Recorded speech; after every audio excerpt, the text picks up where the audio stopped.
Let me share this screen.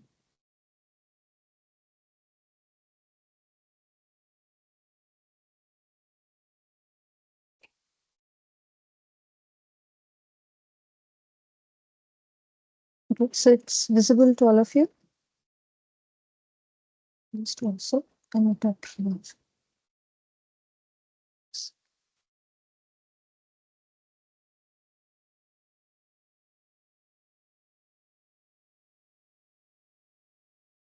Okay.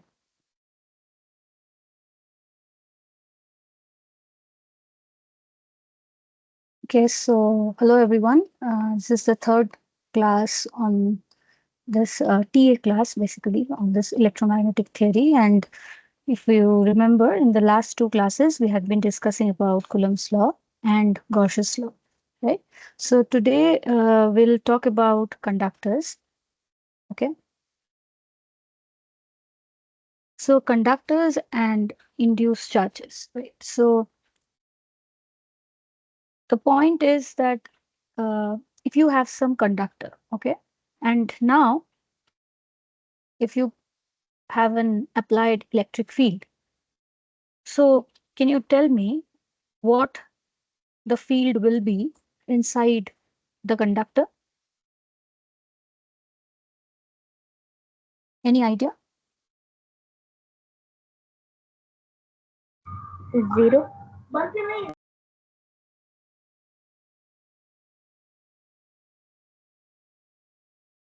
Anyone? So you have some conductor. So consider, suppose some metallic object, okay, and then you have placed it in presence of some external applied field, okay.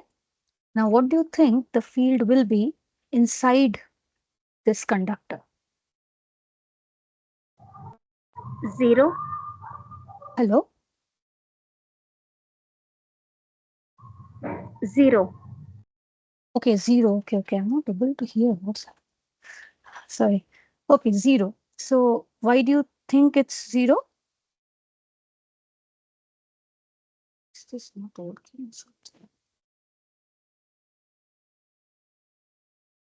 So why do you think it's zero? The charges accumulate on the surface of the conductor but not within the conductor. Sorry, can you please repeat?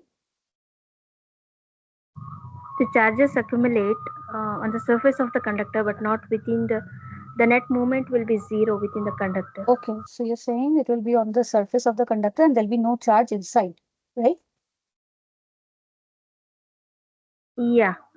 Okay, but my question is, why is it so? So see, suppose if you talk about some metal, right? So the metals will have some free electrons inside them. There'll be this free electrons moving, right? That's how we define a conductor. So why do you think that there'll be no charge inside? Is there a way of understanding that? Like physically, if I say you have some electric field, okay, very good. Now, in presence of that electric field, there'll be some. So inside in this conductor, you do have some electrons, right? So if the electrons start, get influenced by the presence of the applied field, they'll move, right? So what will happen in that case? So my question is that whatever you have said is correct, but now how do we get to that point, right? That's where the question comes.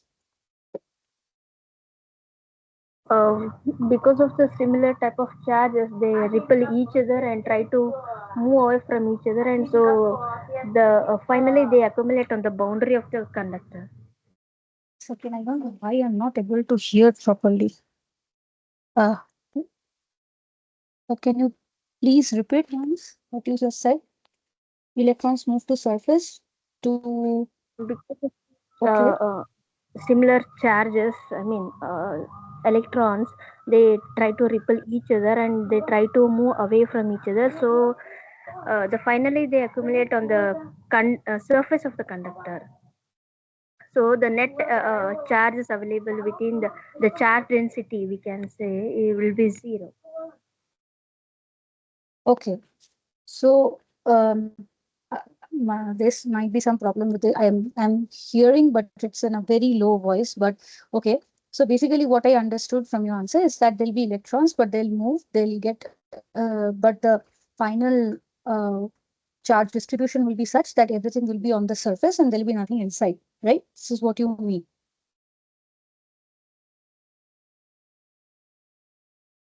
Okay. Yeah. So now the thing is that yes, that's the case. But so if suppose in in some media, think of any any object, okay, and then when you apply a electric field, there'll be charge distributions, okay. So you can think that the electrons will be, so if the electric field is in this direction, you'll have some, the positive charges will have, so if there is some mobile positive charge, they'll try to come towards this end. And if there are electrons, they'll try to move towards this side, right? And so you can think of some polarization, some kind of a polarization that might happen inside the object, right? Now, in such situations, if if you are not like, if it is not specified whether you have a conductor or whether you have a dielectric or any particular any media, if it is such, then in that case there can be situations where you have, a polarization such that there are more positive charges on this end, more there'll be more positive charges here, more negative charges here, and the resultant field that you get inside might turn out to be non-zero. But what happens for a conductor is that the distribution of these charges will be such that there'll be a induced electric field, and the electric field will be equal and opposite to the applied field. Basically, what I mean is that you'll get something like this, right? So the positive charges will accumulate on this side, the negative charges will accumulate on the other side based on what is the direction of the applied field. And this induced field is actually equal and opposite to the applied field, which makes the charge, makes the net field inside the conductor zero. If it was a dielectric, you would have had some induced field, but that will not be equal to what is the applied field. So in that case, you do have, you know, non-zero electric fields inside. Okay. Now, if we remember the Gauss's law, we know that divergence of E is equal to rho by epsilon naught, which means that now inside, if the electric field is zero, that means the charge distribution, there'll be no charges inside. So that answers that verifies the first statement that you said, that there'll be no charge inside. Okay, so rho inside will be zero. So that means if you put any charge on a conductor, where will the charge go? So all the net charge will always reside on the surface of the conductors. Okay, and now because, when you have, suppose if you put some charge on a conductor, so the charges will get distributed on the surface. So there should be some potential on the surface, right? And we know that inside there is no charge. So inside the electric field goes to zero. So here, okay. So here what happens is if you take 2 points on the surface of your conductor, then if you take a line element from A and B, 2 points A and B on the surface of the conductor and take a line element, then the work done from going from point A to point B will be zero. Why? Because the total the potential on the surface of the conductor is a constant quantity. So a conductor is an equipotential surface, and that means that the tangential components need to go to zero for that.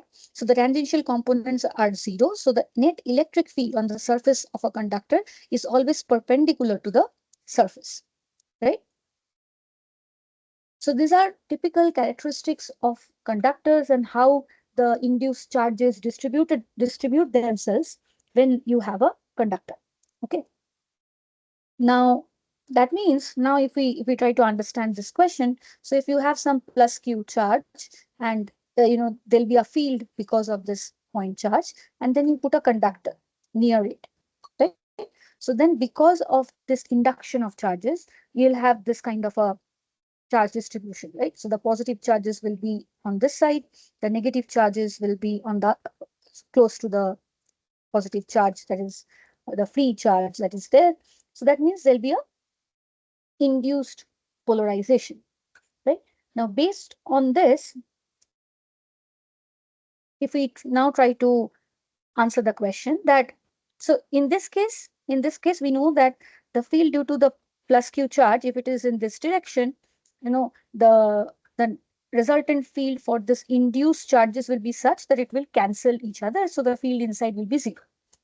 But now what will happen in this case where you have, suppose, a hollow conductor? Okay. So some random shape of a conductor, imagine a random shaped conductor, and inside that there is a hollow space, and in that you have put this plus q charge. Okay. So now the question asks that what will be the field here and what will be the field in the bulk of the conductor, right? So can you try to answer this question?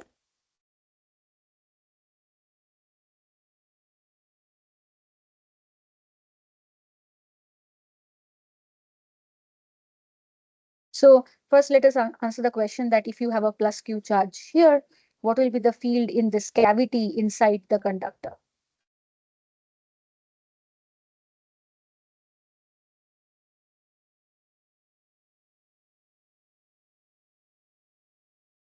Any idea?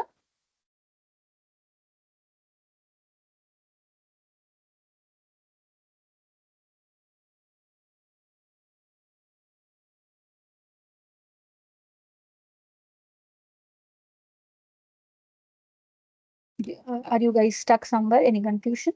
So in this kind of question, you can just use the Gauss's law, right?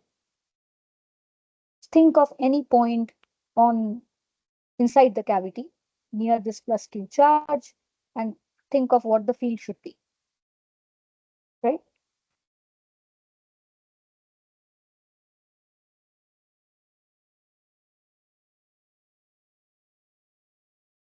So from our understanding, correct understanding, do you think the field inside should be 0 or non-zero?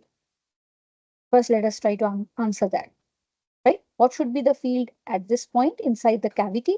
And okay, someone is typing. Jay, non-zero. So the field inside the cavity will be non-zero. And why is it so? Is because we can directly use our Gauss's law concept, or we can think of, you can also think physically in terms of the flux. So what happens is, because you have this plus q charge, so you can consider some Gaussian surface enclosing this plus q charge in it. And you can say that because it encloses a net charge, there is a net field here, right? And we know the expression of the field. It will depend on how far it is, like on the radial distance from this plus q charge. So that is okay. Now, so the field here is non-zero.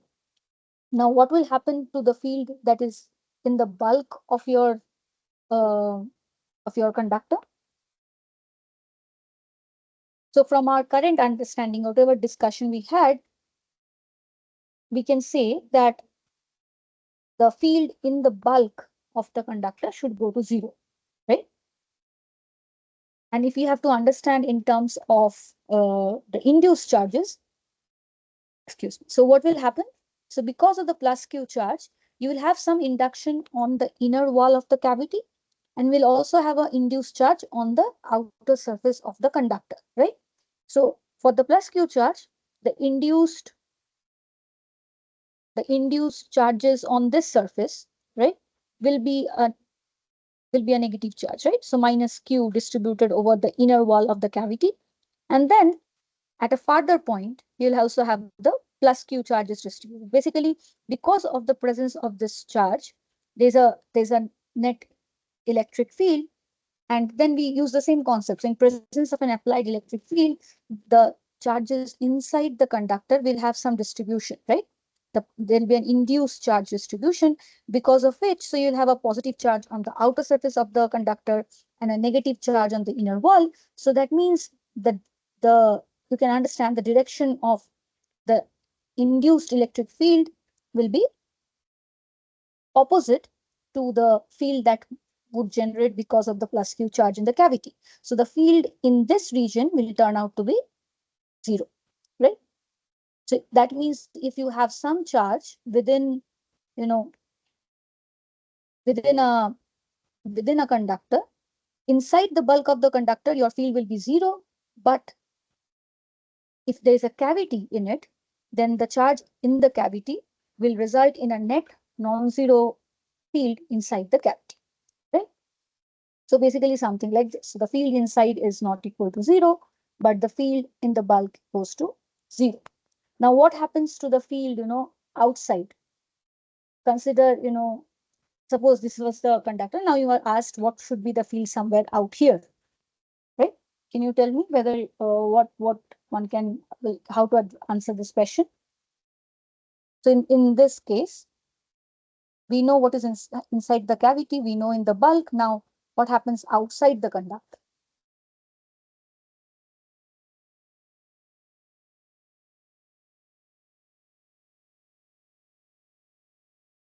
So the fact that the field in the bulk goes to 0 can also be explained from the Gauss's law, right? Because here, if you do a Gaussian surface, the net charge goes to 0.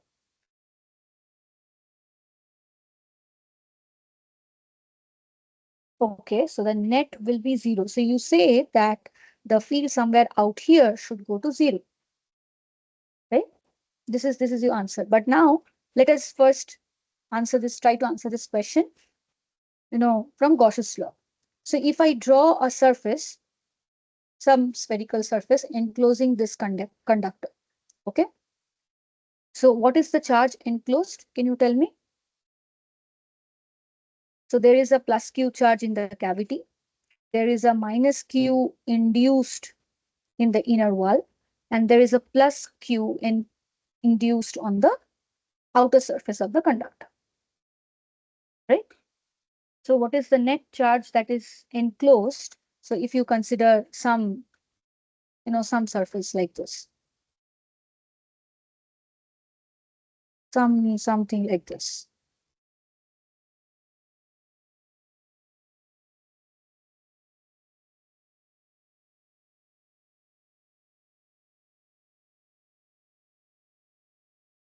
Right. So that means somewhere outside this conductor, you will have a non-zero electric field. Why? Because there is a net charge that is enclosed, which is Q. So that means, think of the physical situation that the field inside the conductor goes to 0. There is a non-zero field here, and there is again a non-zero field here, right? So it's actually this induction of charges which, you know, transmits this information of the presence of this plus Q charge inside, right? So there's a region where there is no electric field. Inside there is a charge, and in spite of being no electric field in this middle portion, outside you get the information. So if you measure the field here, you can say that there has to be some plus Q charge inside, right?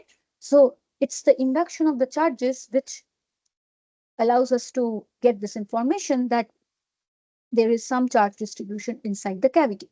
Okay. And that what it also means is that if you so what it means is that, if you have a conductor, if there's some charge distribution inside, this charge distribution will have an effect on the field that you get outside. Okay. But not the other way around, right? So if you have some plus Q charge here, some Q charge, okay, just pardon my handwriting here. So if you have some plus Q charge here, because this is not enclosed inside a Gaussian surface, if you imagine a Gaussian surface here, it's not enclosed within this, right?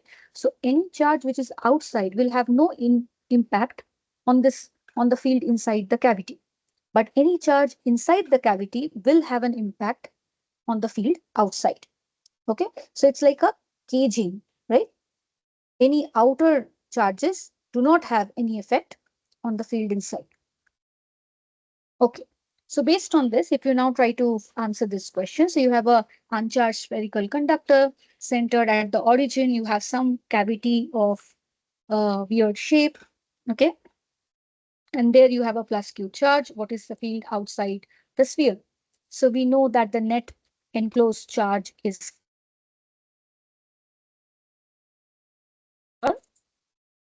Gauss's law to find a field at any point from the center It does not depend on what cavity it is, where, what the shape of the cavity is, where inside the cavity your charge is. Okay. So now based on the same concept, let us try to answer another question. Okay. So we are trying to understand the concepts better by doing this kind of numericals. So here what it says is that you have two spherical cavities of two different radii, and then you have a conducting sphere of some radius r. So inside this sphere, you have these two cavities. Now, what is so there is a plus QA charge here and another QB charge here. Now it's asked that what is the surface charge sigma A? So what is the surface charge density on the inner surface of this cavity? Okay, what is sigma B and what is sigma R?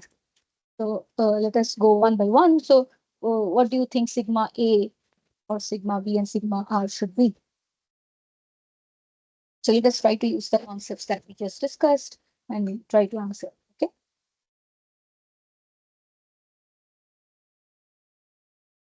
So sigma A is the surface charge density, how the charges get distributed over this surface. Basically, total charge that is there on the surface by the area, right? That is the surface charge density. So can you tell me what sigma A should be?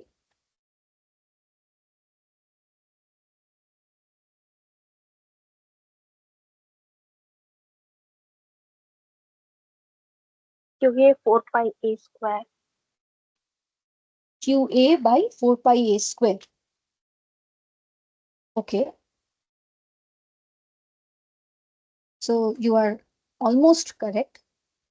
You have to just think about what would be the charge on this surface, right? There's a plus Q charge here.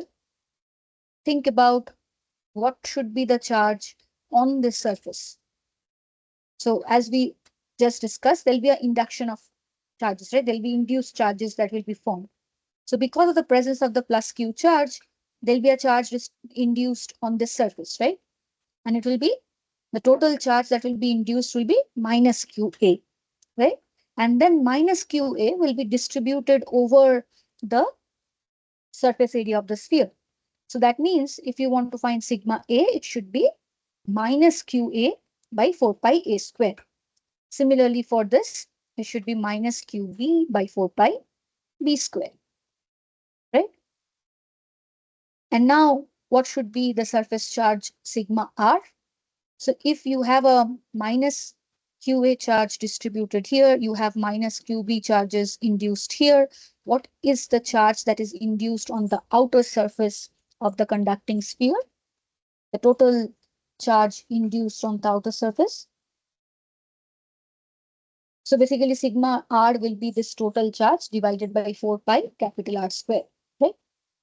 So what should be the total charge induced on the outer surface of the conducting sphere? So be careful about the sign of your charges, right?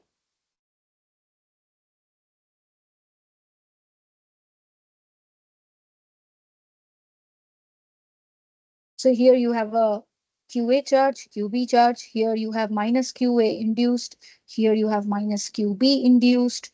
So what should be induced on this surface?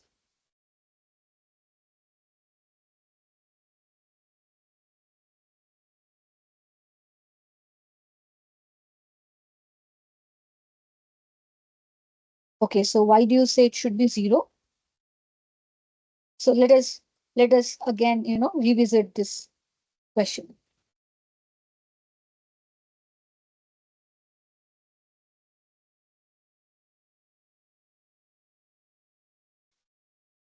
Let us just, recap for a while. So you have a plus Q charge here. On the inner surface of the cavity, you had minus Q. So within cavity, charges cancel.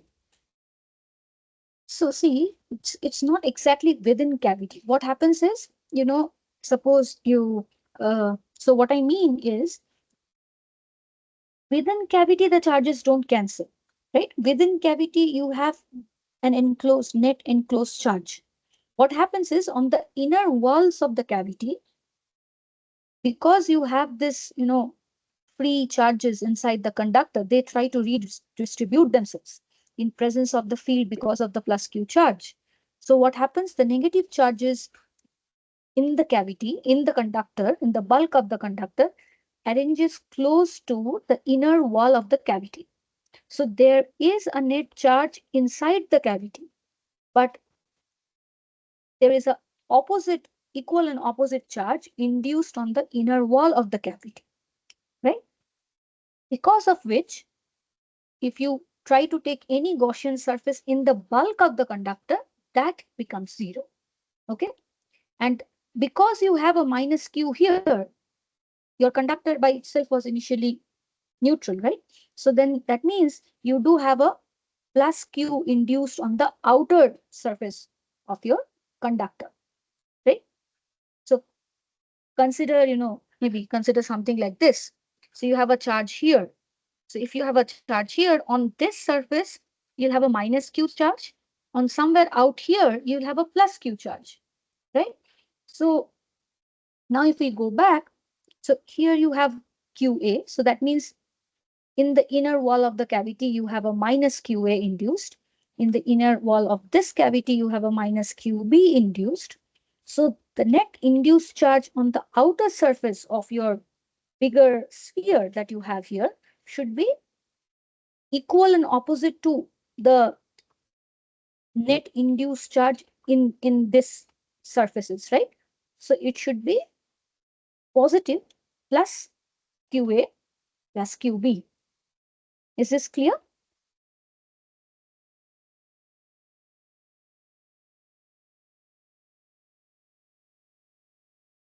Is this clear to like everyone?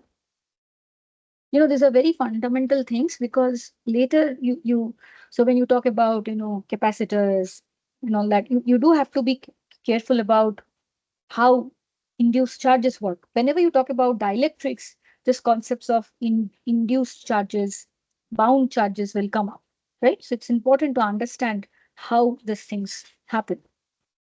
So what I mean is sigma A should be minus QA by 4 pi A square. Sigma B should be minus QB by 4 pi B square. Sigma R should be QA plus QB by 4 pi capital R square. Okay? I hope it's clear. So now, what is the field outside the conductor? So anywhere outside the conductor, right? So what the field should be? It's quite similar to what we had discussed in the last question.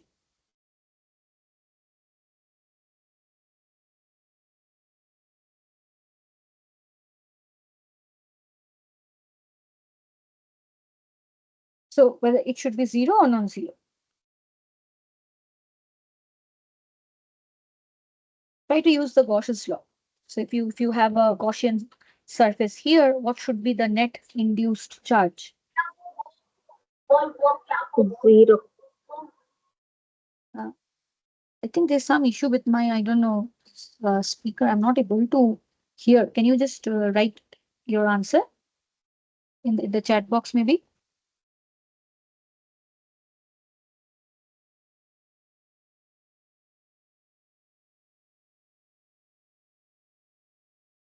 Okay.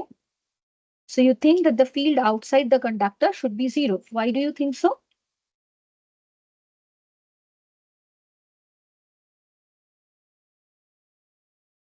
So let us try to, deal with the question explicitly. So here you have a plus Q charge. That means in the outer inner wall of the cavity, you will have a net minus QA charge, right? Again, here you will have a minus QB charge involved, induced on the inner wall, right? So, sorry, what minus? So, right? And then on this surface, you will have a QA plus QB induced, right? So now if you have a Gaussian surface, imagine a Gaussian surface. So here you have QA and QB, right? Just ignore my handwriting. It's difficult to write here. Okay, so QA plus QB that is induced on this outer surface. So now if you consider a Gaussian surface, what is the net charge that is enclosed? So you have 1 plus Q, you have 1 minus Q, right? You have plus Q, minus Q, and you also have this plus Q that is induced, right? Or you can consider that the induced charges on the inner wall and the outer wall cancel each other. So you do have the effect of the two charges that are there inside the cavity, right? Remember the case we discussed that if you have some charge inside the cavity, you do have the effect of that charge outside, right? So that means you will have a non-zero field outside the conductor, and that will be QA plus QB by 4 pi epsilon 0 r square. Because if you consider a Gaussian surface, the net charge enclosed is QA plus QB. Is it clear?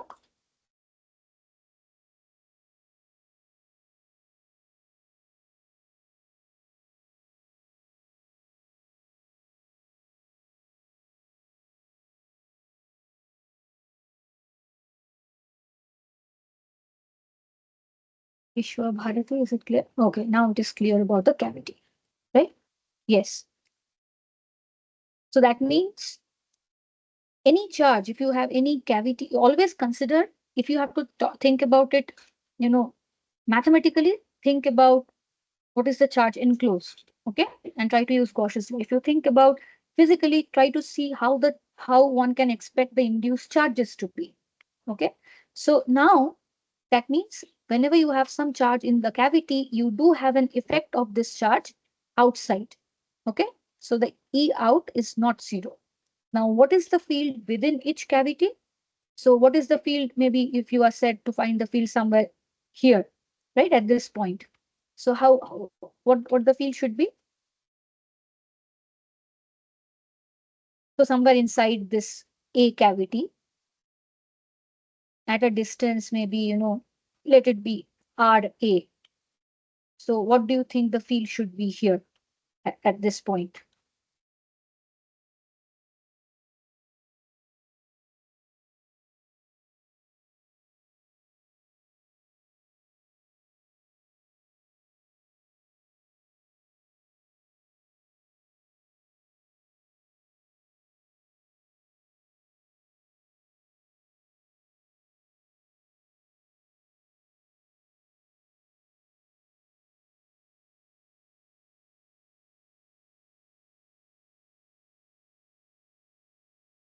No charge enclosed. Why do you say no charge enclosed?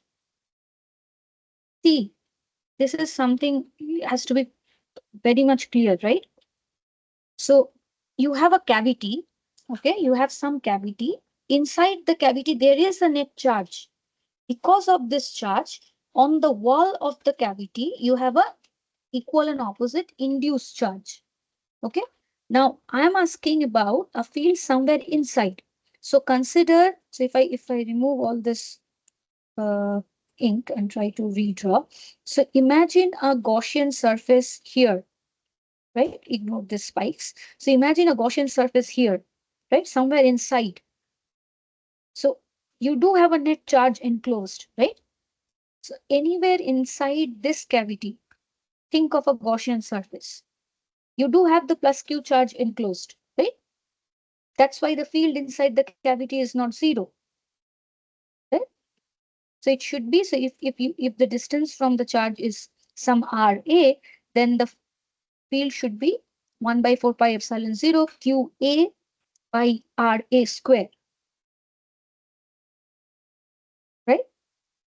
Is it clear, Vishwabharati? Like if there's a confusion, please to ask. Uh, actually, I'm confused with the cavity is a solid one or a shell, like empty I'm one. very sorry, So I'm I not thought, able to hear. I don't know. There's some problem with my laptop. Can you just write it? I'll wait. Just write your question in the text box.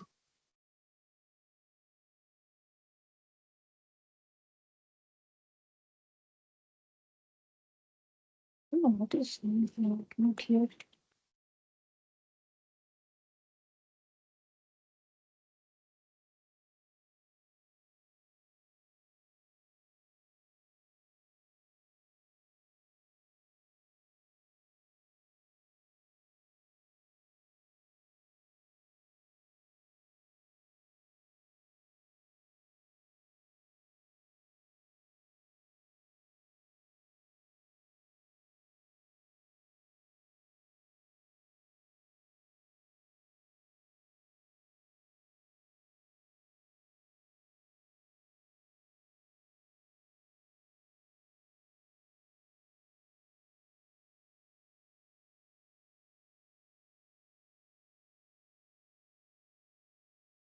Cavity is solid one or shell. So cavity means a hollow space inside.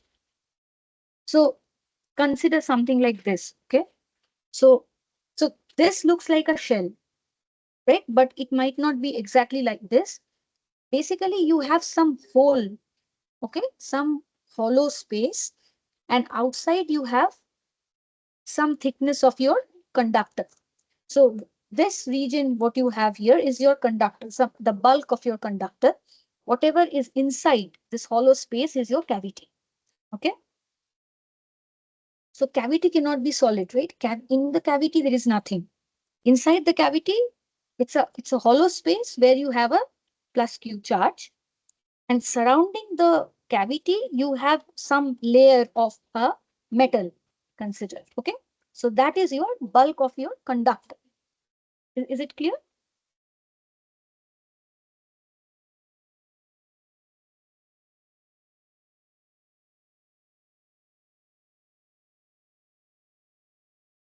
You mean okay? I think so. So basically now, so I think it's clear to everyone that in in the cavity, you do have an enclosed charge. So there'll be a non-zero field, which will be given by the distance from the charge that is enclosed. Okay. So inside this cavity, it should be QA by 4 pi epsilon 0 A square. Here it should be QB by 4 pi epsilon 0 RB square. Here it should be RA square, something like that, right? Where RA and RB are the vector from the field point to your charge. Okay, center of the cavity. So it's important to note here that the field in this cavity is not affected by the charge that you have in the other cavity and vice versa. Why? Because it's not enclosed. So it's not enclosed inside this cavity. So if you have multiple number of cavities, the field inside each cavity is independent of what field you have in the other cavity, what charges and what fields you have on the other cavities. Okay? Because the flux lines will, so it will, if you consider the flux line from this charge, they'll enter and they'll also leave this cavity, right? So the net, there'll be no net uh, field that would be generated because of the plus QB charge, because it's not enclosed. So it's important to note that. Okay, all these things are isolated from, all the cavities are isolated from each other.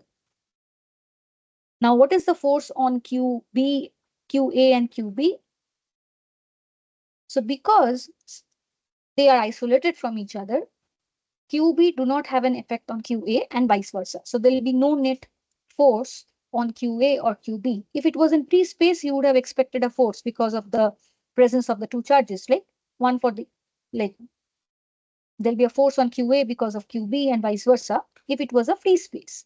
But because they're isolated, because the field lines in the bulk goes to zero and this charge is not enclosed here, so you do not see an effect of this charge, or you do not have a force.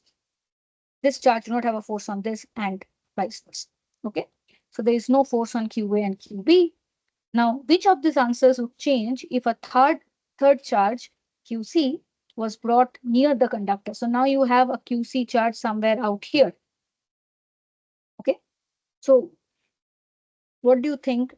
Should sigma A, sigma B change?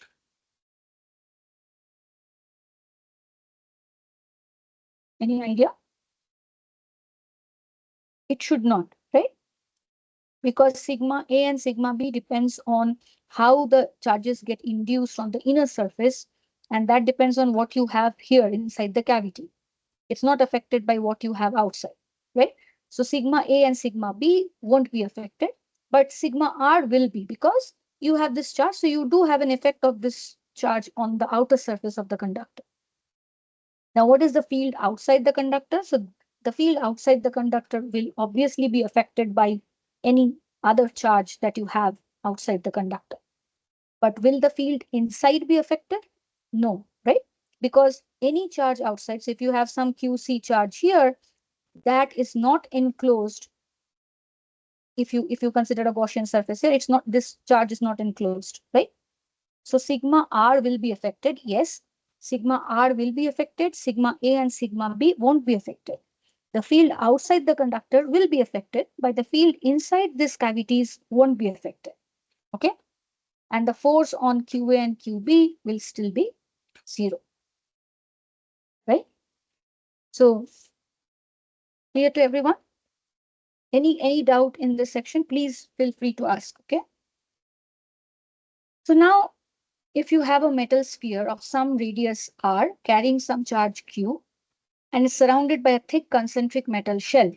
Okay, now it's a shell of some radius, of some thickness, and the inner radius is a, outer radius is b. Okay, the shell carries no net charge. We have to find the surface charge density sigma at capital R, that is here, okay, on this surface, on A, that is the inner wall of the shell, and on B, that is the outer wall of the shell, right? So can you tell me what it should be? So you know that the metal sphere carries a Q charge. So one thing is clear to us, that if you have a Q charge on this metal sphere, we know that at R, you know that sigma should be Q by 4 pi R square, right? Total charge by the surface area of your sphere. So that is clear to us.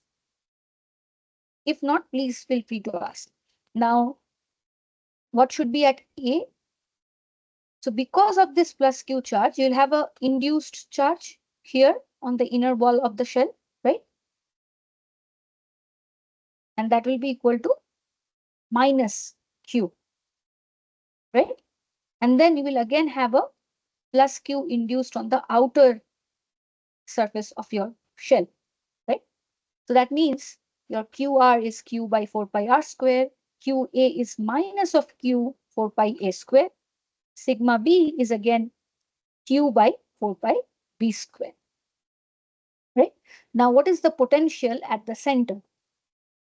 Using infinity as your reference point. So now what you know is, you know the surface charge densities on all these surfaces. It is asked that you need to find what is the potential at the center.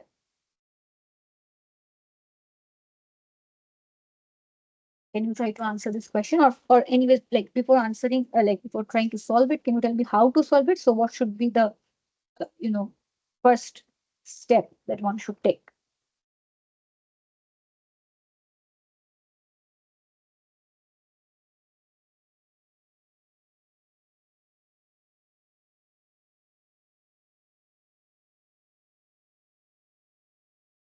Any idea, guys? You need to find the potential at this point, right? You know the charge densities on each of these surfaces. Now, what should be the first step?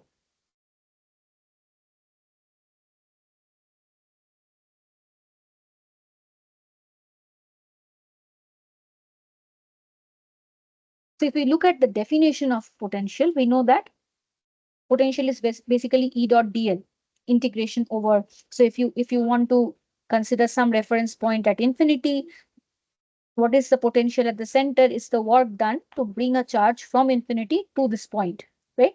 So it's basically E dot dl, and then you do a line integral from this point to this point, right? So in order to find E dot dl, you need to know E at all these regions, right?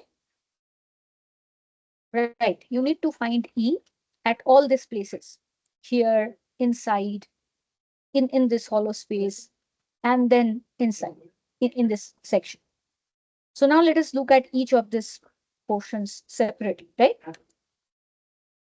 So if you start from infinity, we know what the field should be here, right?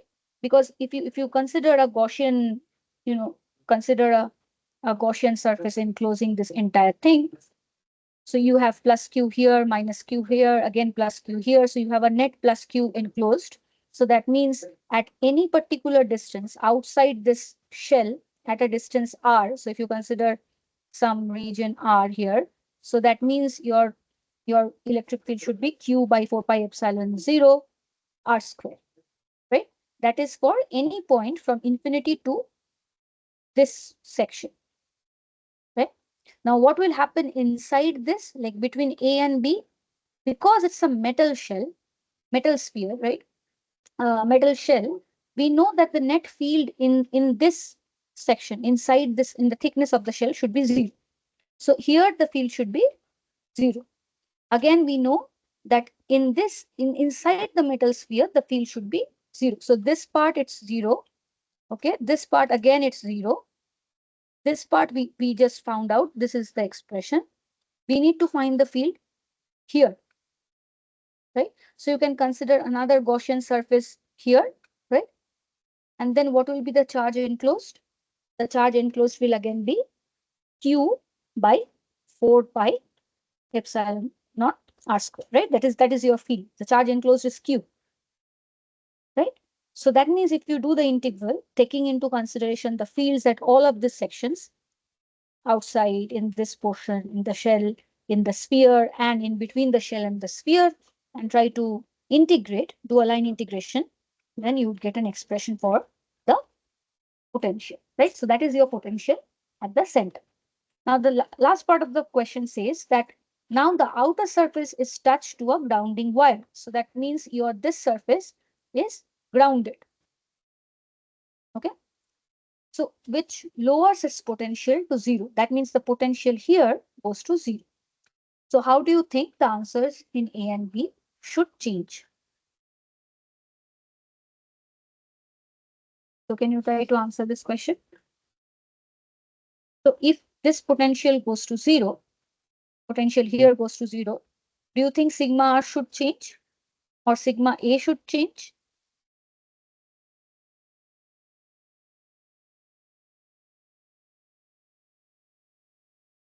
It should not, right? Because what is happening is basically whatever charge you had on this surface, on the outermost surface, right, sigma b will change. Why? Because only it is this charge which has got drained to the ground. Others remain intact. And how do answers in B change? So will the potential at the center change? Again, that should change. Why? Because now your potential at this point has changed. So that means here so what if you look at these expressions for the potentials, you had this term, right? This Q by B term, which came because of the potential or because of the charge you had on the outer surface. So now that has got going to 0. So that means this term won't be there. So our potential will also change, right?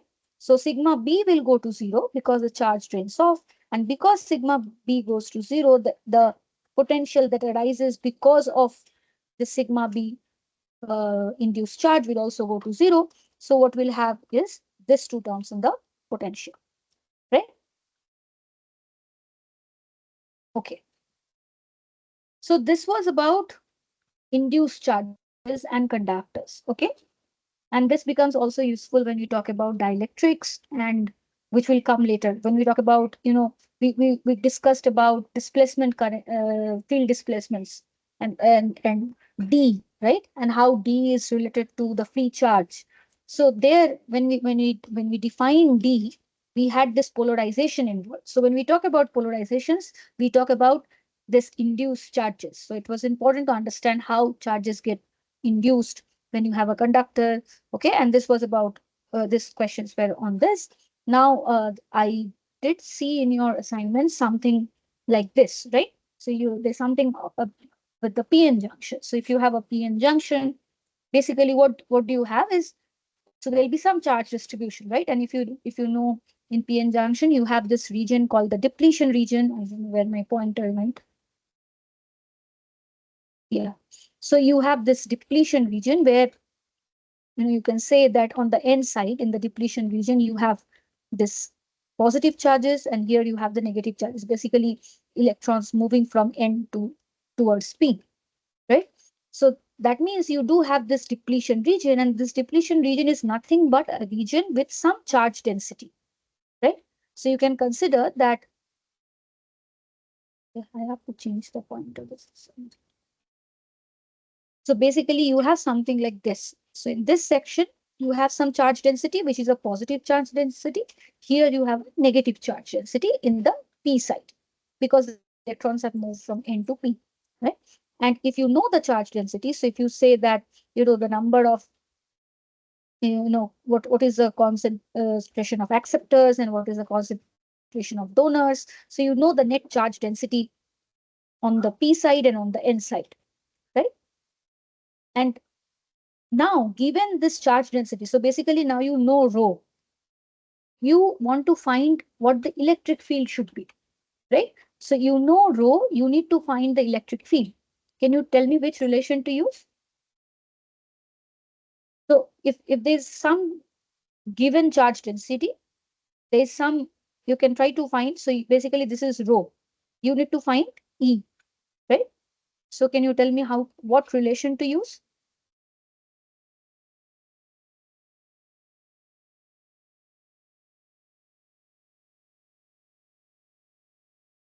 Based on what we had discussed,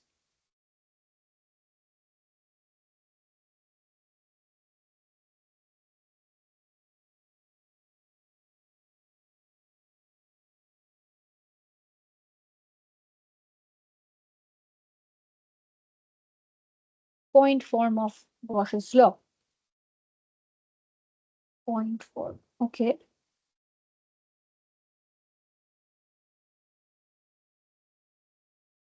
So basically, the relation that we have to use is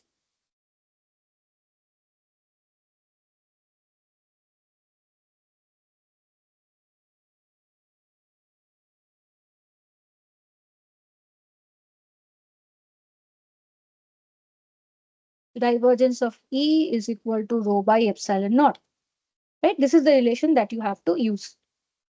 This is your Gauss's law. So now, what is divergence of E? It is nothing but del E del X, del EX del X plus del EY del Y plus del EZ del Z, right? If you talk about rectangular coordinates, that is what divergence of E is, right? So now if you just consider one-dimensional problem, that means divergence of E is nothing but del EX dx, right? Basically derivative of E or the X component of E with respect to X. And that is equal to rho by epsilon naught. Your rho is given, you need to find E. So what do you have to do? So if you write it in, explicitly, it will be del EX del X is equal to rho by epsilon naught, right? So how do you find E from there? What do you have to do?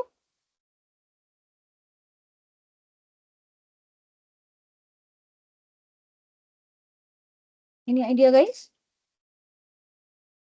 So rho is given. You need to find EX.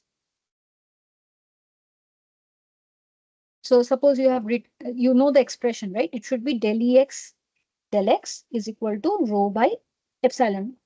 So that means EX should be equal to integration of rho by epsilon naught along X, right? Is this thing clear to everyone?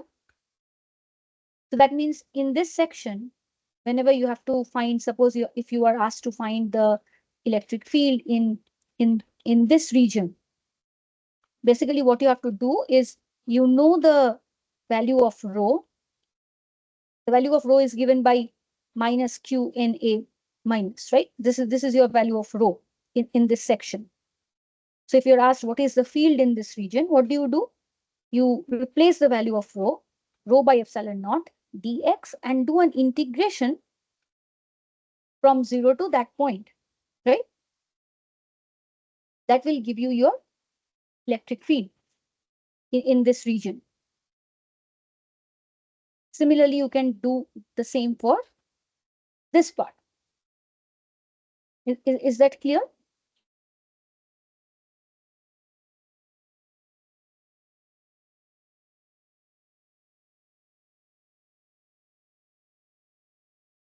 So can you try to solve it, right? Can you try to find the expression of the electric field, suppose in this region? You know rho by epsilon naught, do an integration, okay? Do an integration from 0 to some x in this T region.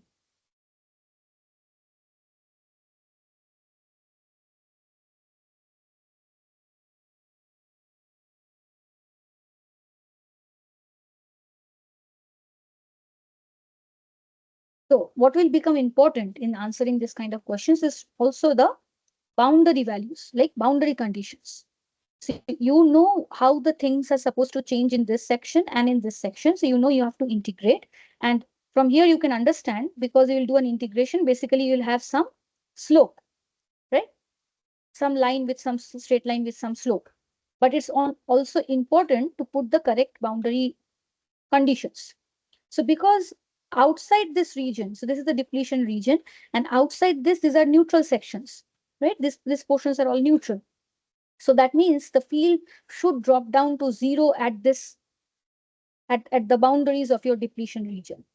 So that means when you write an expression for the field in this section, or when you write an expression for the field in this part of the section, you need to use the condition that the field, so you'll have some, when you integrate, you'll have some integration constant, right? Now, what the value of the constant will be will come from the boundary condition, which you will set that the field at this minus xp naught point, or the field at xn naught point, should go to 0, right? Is it clear, guys?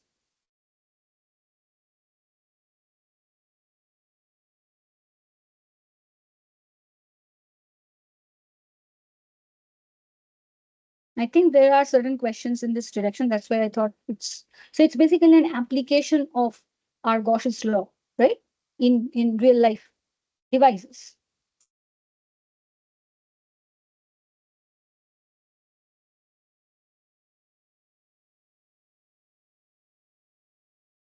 So what I mean is that this is how it looks like, right? For x greater than x naught, you will have some slope. For x less than x naught, you'll have another slope. So if you go back, you'll see you have this negative slope here. You have a positive slope here, right? The field should be like the solutions from this part and this part should match at this point. So this is like a maxima for the field, and the field should go down to 0 at this two ends of your depletion region, right? So from here, if you integrate, you'll see that the maximum value of the electric field is given by this expression here. Okay. And now if you are asked to find what is the potential, right? So how do you find the potential? So now you know E. So then you use the relation E is equal to minus grad V, right? So this is what is the relation, right? So you have found E, you know the electric field, you have to find the potential. So this is the relation. So that means now in order to find the potential, you have to again do an integration, right? So in this way, so if you find the electric field expressions at different points, so along X, you know the expression of electric field in this section, you know the expression of electric field in this section. So now you do an integration over your, with respect to X, to find the potential at any section, right?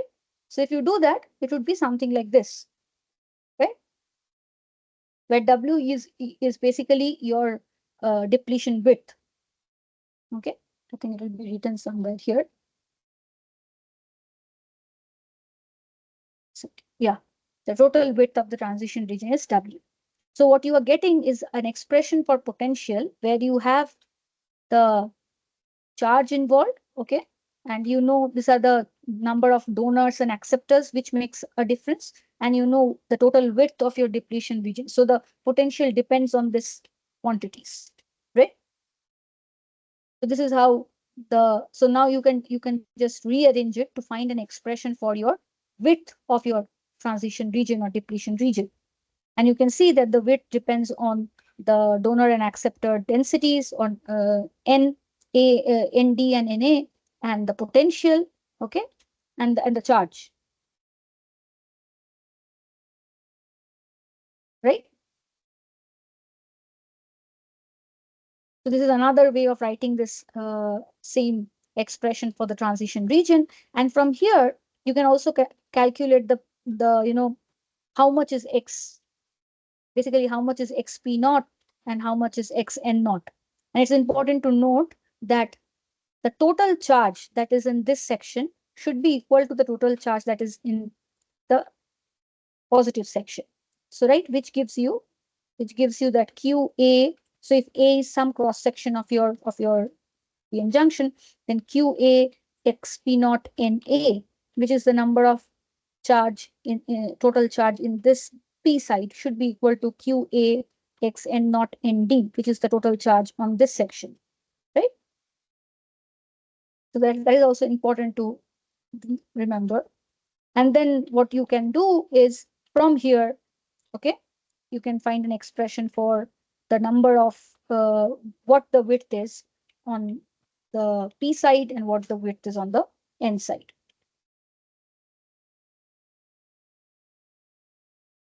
So this is one direct application of Gauss's law in you can say p-n junctions, or similar things will come up in any semiconductor devices when you try to find the potentials and charges and depletion widths.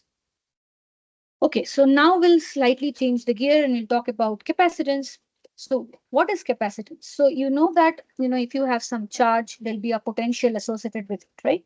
So capacitance is basically the proportionality constant, which says that if you have some surface maybe, okay, and there, so what should be the amount of charge which results in some particular potential? So if you want to increase your potential by 1 unit, what should be the amount of charge that you should put, right? So this proportionality constant is capacitance. Okay.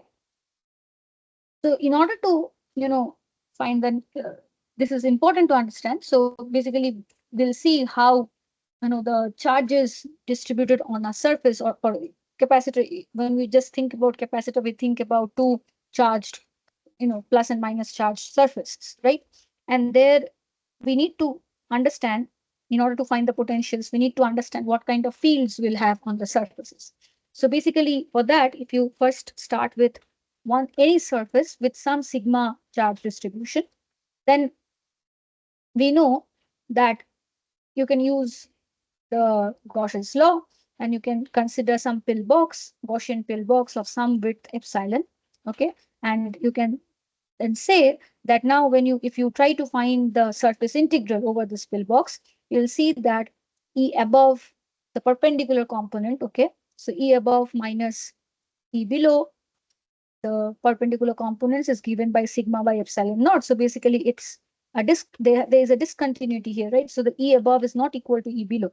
But if you take a line integral, okay, over the using the tangential components, so then what happens is you see that, so here you have taken epsilon to be 0, and when you it tends to 0, and then when you have this line integral, you'll start from one point and make a closed loop, right?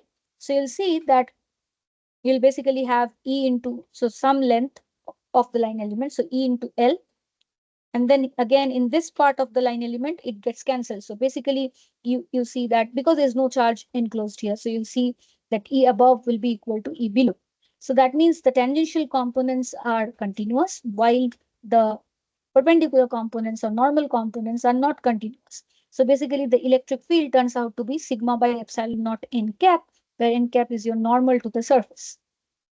Okay, so now that you know this is your expression of electric field, you can write the same expression in terms of sigma and potential. So if you want to relate the charge density to the potential, how do you do it? So you know that the electric field is nothing but E equal to minus grad V, right? So if you write that, you get this expression. So here this expression relates the surface charge density to the potential on the surface. Okay. So now if you have two equal and also two infinite planes carrying equal and opposite charge densities, what should be the field, in this three sections?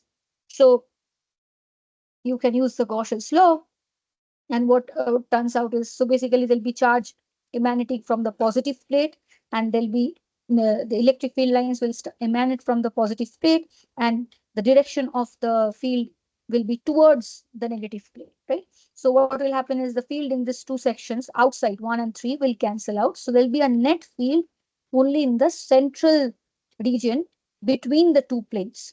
And this field will be given by sigma by epsilon, right? So now if this is the field, okay, and this points towards, you can see it points from the positive plate to the negative plate. If this is the condition, so if you know, now you know what the field is in this section. So if you are asked to find the capacitance, what do? So you use the information of the field to find the potential, and then see what is the total charge that is enclosed, and then use this relation to find the capacitance, right? So if you are said that you have two metal surfaces of surface area given as A held at a distance D apart, okay? So that means you can put plus Q on the top and minus Q on the bottom. So that means you know that the total charge on the two plates are Q each, okay? Plus and minus Q. And what should be the potential? So the potential should be E dot dl, right? Integration. So basically now, because your electric field is constant in this region, so you can just take it as Q by A, this is your sigma, basically, by epsilon naught into D, right? So that is your potential difference. And now you know the potential difference, you know the total charge that is there, that is Q. So now you can use this relation to find your expression for capacitance, right? And that is given as epsilon naught A by D. So you can see it depends on the dimensions of your plate, the area and the distance between them. It also depends on the permittivity of the medium that is inside. So here there is air, so you have epsilon naught. Okay. It does not depend on what the potential difference between these 2 points is or what the charge is. Capacitance tells us how much the charge should be, or how much charge results in how much increase or decrease in potential. That is what capacitance tells us. It does not depend on how much charge is present on the capacitor plate or what the potential difference is. Okay. Now, if using the same concept, if you want to find the capacitance of two concentric spherical metal shells, so how do you do it? So you have two shells. You consider that the inner shell has some plus Q charge and the outer shell has some minus Q charge. Okay. So what should be the first step in order to find the capacitance? Can you tell me?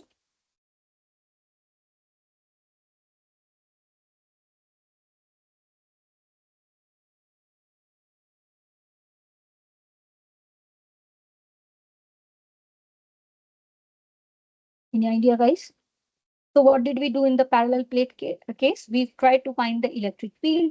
We used the electric field to find the potential, right? And we saw what is the total charge. And then we used the relation C is equal to Q by V, right? So here you know that the total charge is Q, okay? So you have to, the first step should be to find the electric field, right? So how do you find the field in between the two spheres? So in anywhere in this region, right? You know that the charge enclosed should be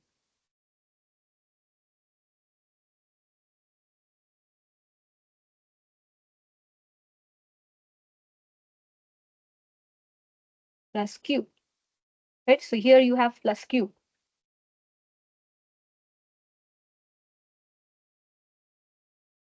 So basically the electric field in between the spheres in this region should be Q by 4 pi epsilon naught R square, where R is your radial distance from the center to your anywhere, any radius if you take in between these two spheres. So the radius is R, then the electric field on that sphere will be Q by 4 pi epsilon naught R square, R cap, right? Now you have to use this expression to find the potential.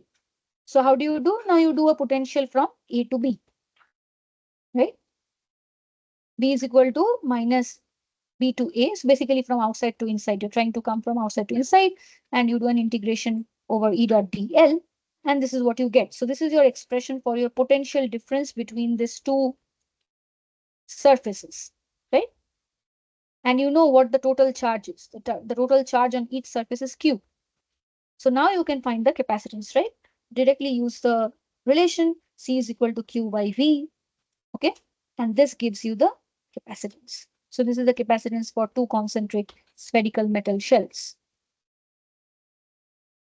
Now, when you charge up a capacitor, basically what you are doing is actually you are removing. So consider, what is a capacitor? You have some plus Q plate, you have some minus Q plate, right? So if you have to charge up, that means you have to take electrons from the negative plate and put it on the positive plate, right?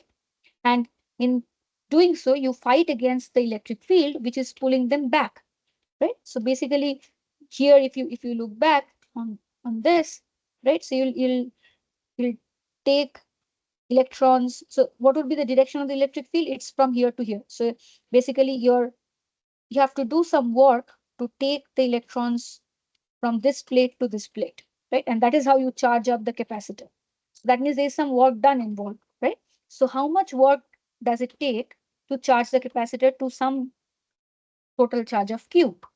So what you say is that at some intermediate step, let the charge on the positive plate be small q. So at that point, the potential difference is given as Q by C. So now you have to do a work against this potential difference, right? So the work that you have to do is Q by C into dq, right? And then you do an integration from 0 to the total charge that you want to put on your plates. So if you do that, you find the net work that is done in charging up your capacitor, which is given as Q square by 2C.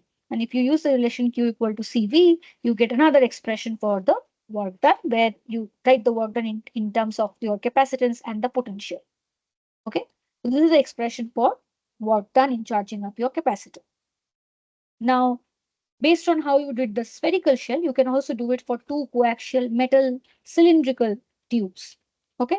Again, in this case, what you have to do is you have to find the potential in from going from point B to point, like from surface B to surface A, right? So you have to find the potential difference, and for that you have to first find the electric field.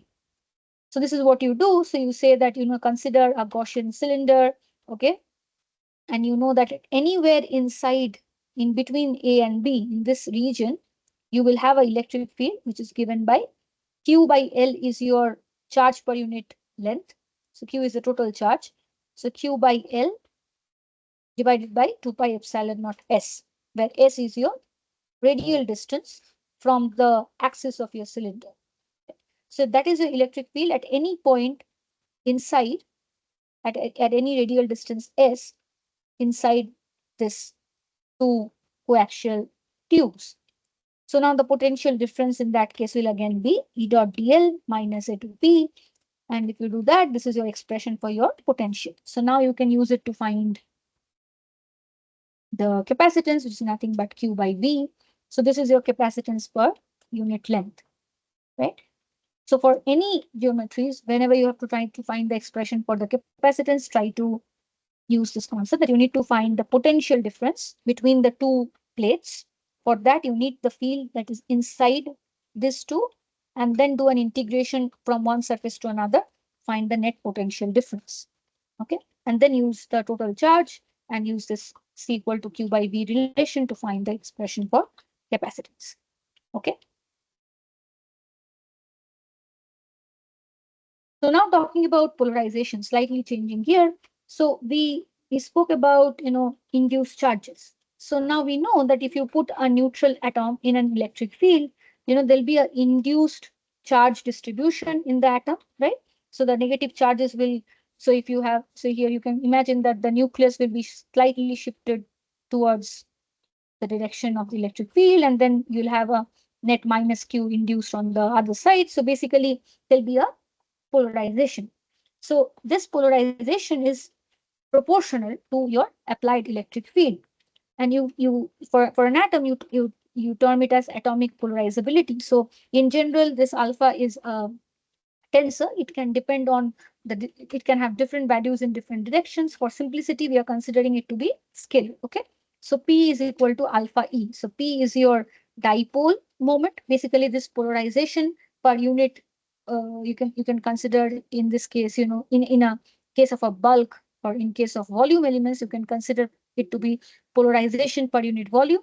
And so this dipole moment would be given as alpha into E, right? So so if you consider capital P to be dipole moment per unit volume, then you can always write P as a volume integral of capital P, right?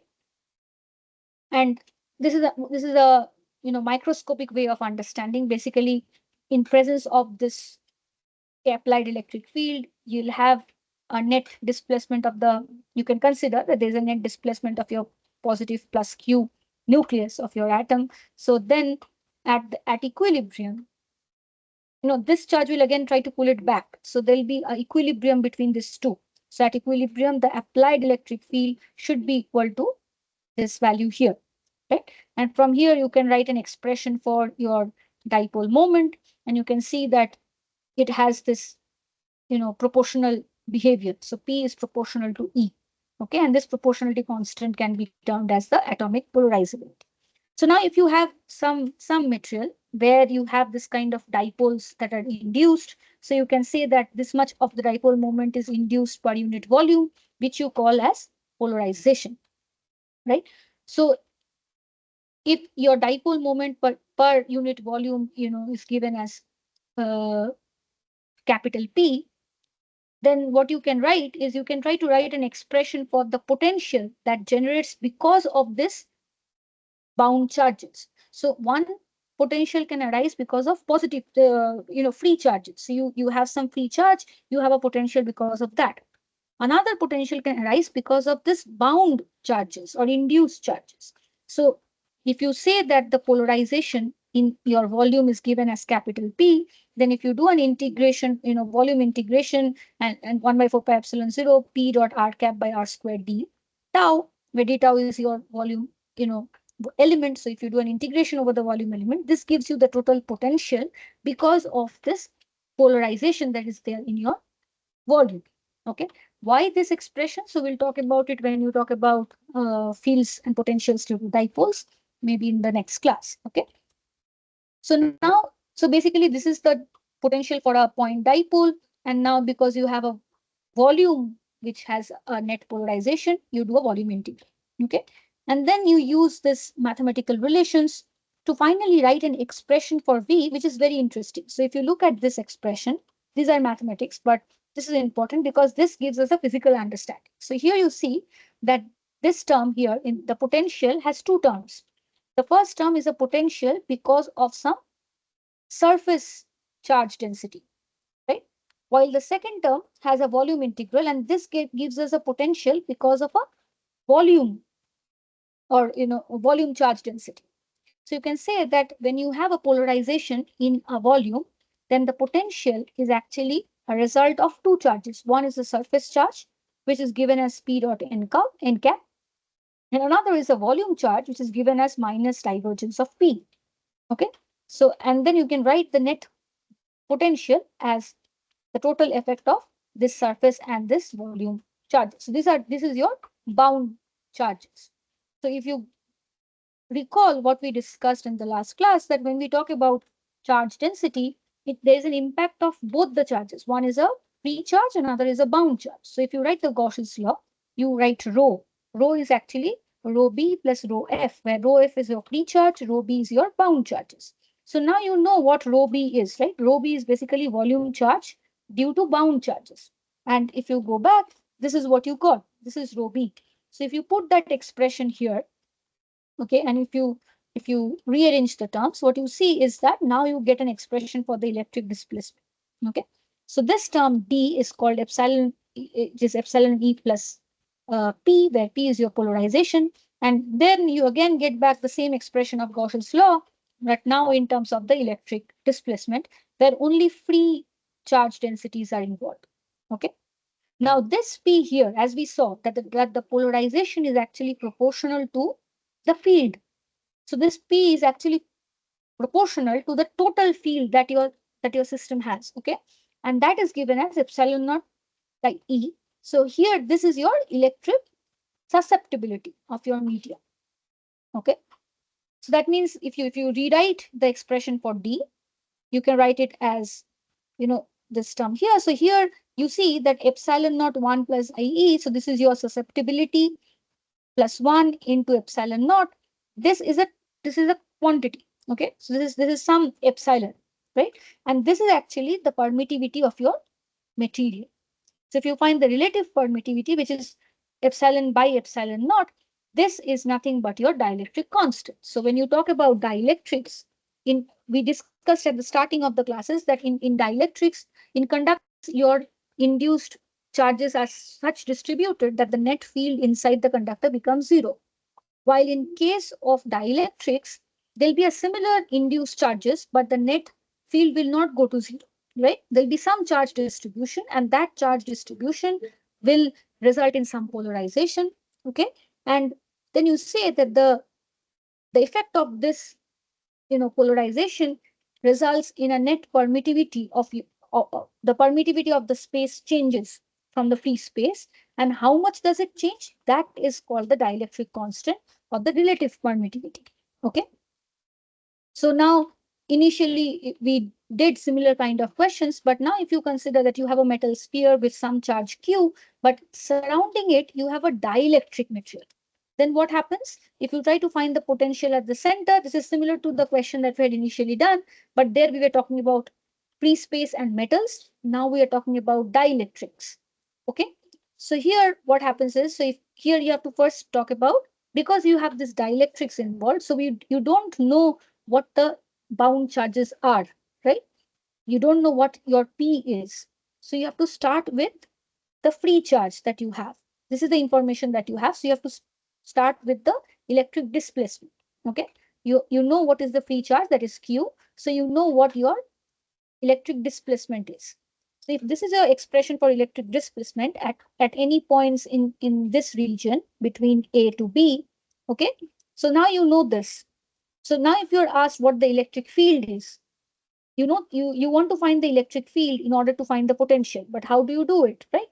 So there you say that if the permittivity of your medium, of this section, this part, if the relative permittivity is epsilon, then you say that the electric field should be Q by 4 pi epsilon r square in this region.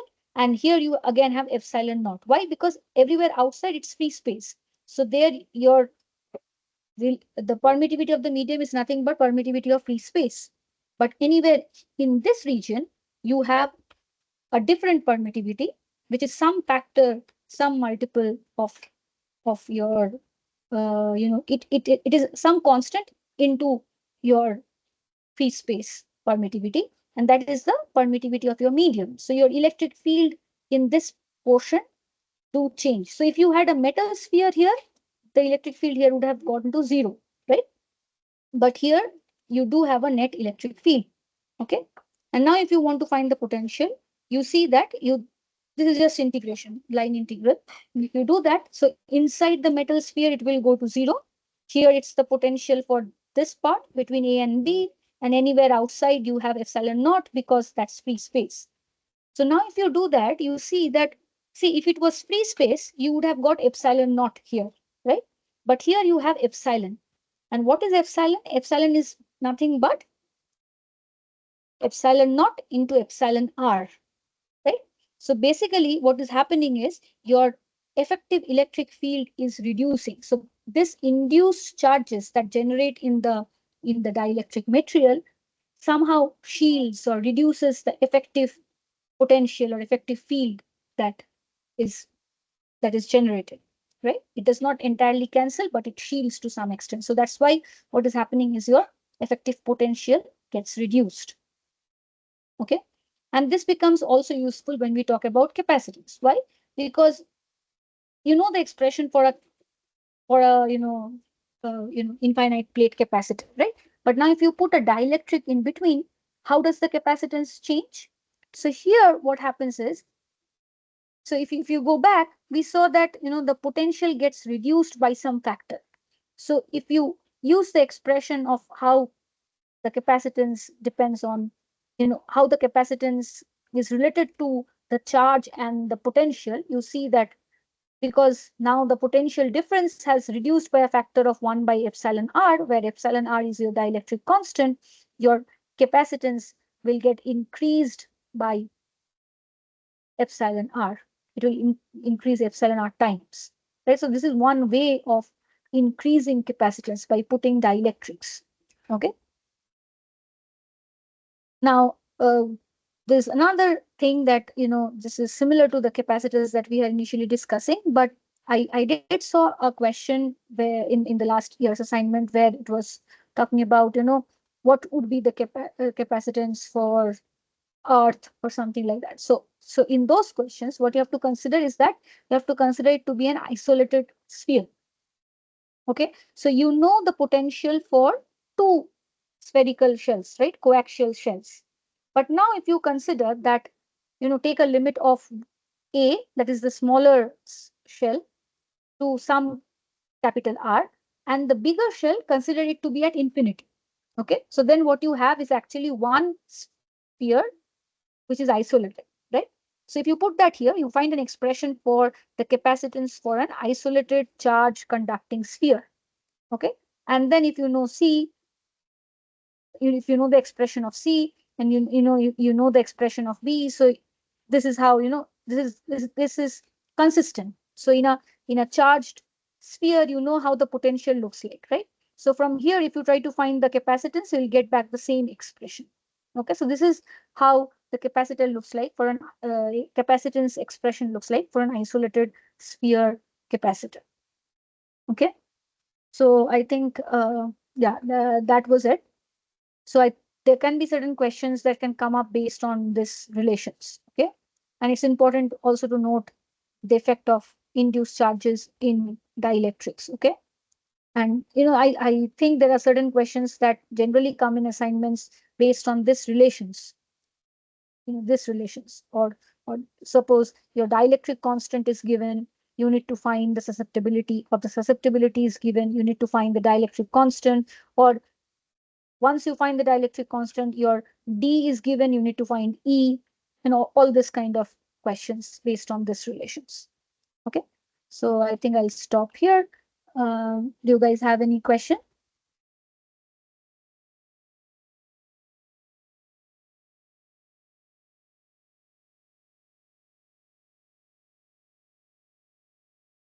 Any question related to anything that we discussed?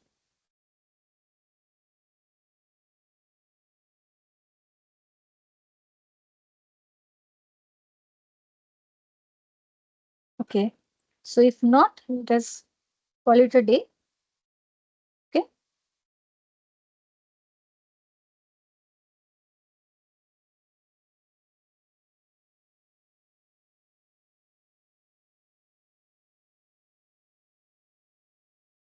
Okay, so thank you.